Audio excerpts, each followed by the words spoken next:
Well, the event today is our monthly Accelerator interviews. It's startups that want to join our community, and this is where we get to know them even better and decide if it's a really good fit to join our community. The access to deal flow really gives L3 Harris direct access to the various startup companies here in Austin, Dallas, Houston, actually all over the US, those that come to the Capital Factory. And so it really is sort of a shortcut.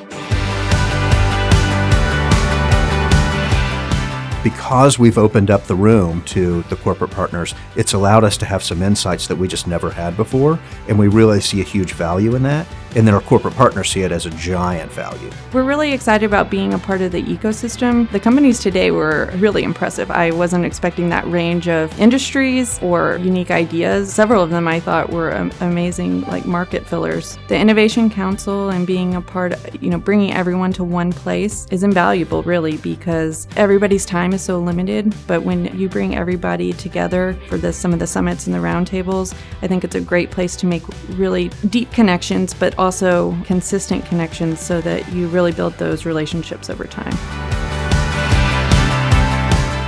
With what happened today with these Accelerator interviews, these are the startups that have gotten products into the market with paying customers. Their needs are different. They're looking for their next customers. They're looking for investors so that they can grow faster. And in that way, that's how we help.